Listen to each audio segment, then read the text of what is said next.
ഈ സ്ഥലം അതിമനോഹരമായിട്ടുള്ള ഒരു സ്ഥലമാണ്. ചുറ്റിനും വെള്ളക്കെട്ടാണ്, ഒപ്പം തിങ്ങി നിറഞ്ഞു നിൽക്കുന്ന കണ്ടൽക്കാടുകൾ.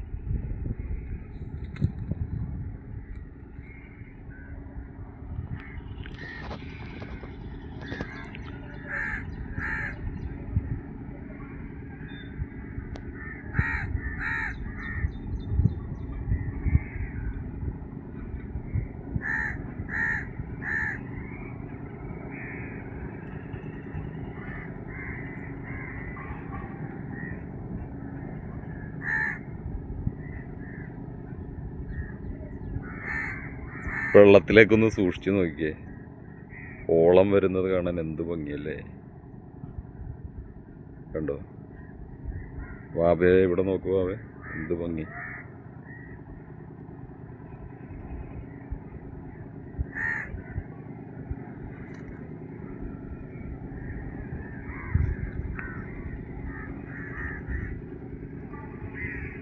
ചുറ്റിനും കണ്ടൽക്കാടുകളാണ് കേട്ടോ, നിറയെ കണ്ടലുകൾ.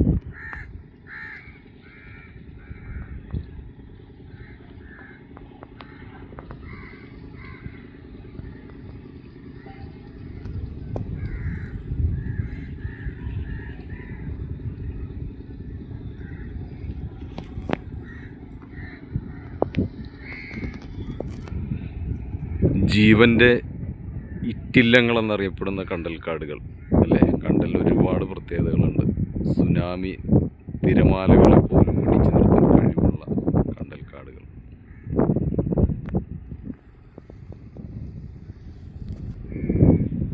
ഇപ്പോൾ ഈ കണ്ടലുകളൊക്കെ വെട്ടി നശിപ്പിച്ചുകൊണ്ടിരിക്കുന്ന ഒരു രീതിയാണ് നമ്മളെല്ലായിടത്തും കാണുന്നത്. നിലം നികർത്തി വീട് വെക്കുന്ന ഭൂമാഫിയകൾ. കണ്ടൽ നമ്മൾ നോക്കുമ്പോൾ പലയിടത്തും കാണാൻ സാധിക്കുന്ന മരുന്നടിച്ച് കരിച്ചതിന് ശേഷം അല്ലേ, വളരെ കൂടിയ തരം കെമിക്കലുകൾ ഉപയോഗിച്ച് ആ കണ്ടലിന്മേൽ മരുന്നടിച്ച് അതിന് ശേഷം അത് കരിച്ച് വെട്ടിക്കളയുന്നൊരവസ്ഥ പല സ്ഥലങ്ങളിലും അങ്ങനെ കാണാൻ സാധിച്ചിട്ടുണ്ട്.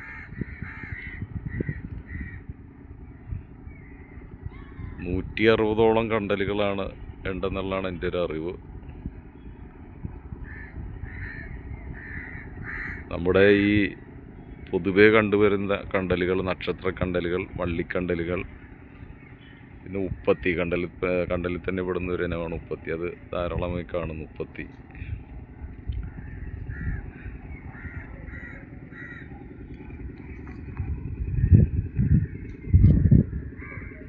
ഈ കണ്ടലിൻ്റെ അടിയിൽ നിരവധി മത്സ്യങ്ങൾ കൂട്ടിയിട്ടുണ്ട്. കരിമീൻ്റെ ഒരു പ്രധാന ഒരു ഉറവിടമാണ് ഈ കണ്ടലിൻ്റെ അടിയിൽ. ഇവിടെ ഒരുപാട് കരിമീൻ ഉണ്ട്. ധാരാളം ആളുകൾ ഇവിടെ വന്ന് മീൻ പിടിക്കുന്ന ഒരു സ്ഥലമാണ്. ഈ അതിമനോഹരമായിട്ടുള്ള ഈ സ്ഥലം മനസ്സിലായിട്ടുള്ളവരൊന്ന് കമൻറ്റ് ചെയ്യണേ.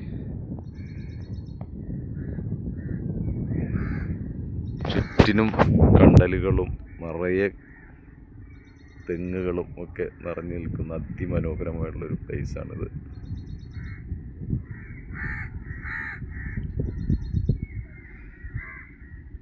ഈ വെള്ളത്തിലേക്ക് ഇങ്ങനെ സൂക്ഷിച്ചു നോക്കിയാൽ കരിമീൻ്റെ കുഞ്ഞുങ്ങൾ ഓടിപ്പോകുന്ന കാണാൻ സാധിക്കും. കരിമീൻ മുട്ടയിട്ട് വെച്ചിരിക്കുന്ന കാണാൻ സാധിക്കും. സൂക്ഷിച്ചു നോക്കും. കണ്ടോ,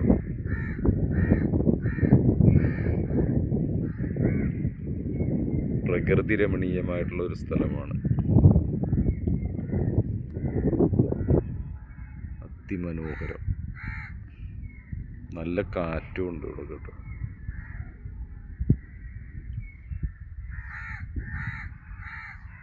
കൂടാതെ നിരവധി സിനിമകൾ ഷൂട്ട് ചെയ്തിട്ടുള്ളൊരു സ്ഥലമാണ്. മോഹൻലാൽ, മമ്മൂട്ടി ചിത്രങ്ങൾ ഒരുപാട് ഇവിടെ ഷൂട്ട് ചെയ്തിട്ടുണ്ട്.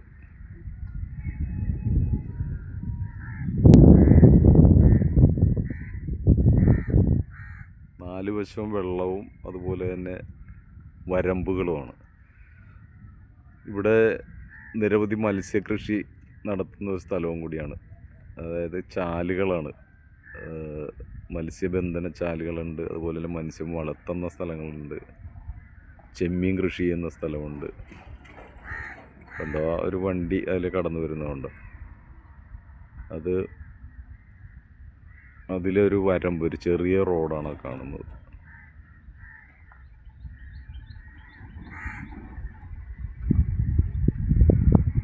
ഈ അറ്റത്ത് കാണുന്ന വള്ളിക്കണ്ടലാണത്. വള്ളി പോലെ പടർന്ന് പിടിച്ചിരിക്കുന്നു.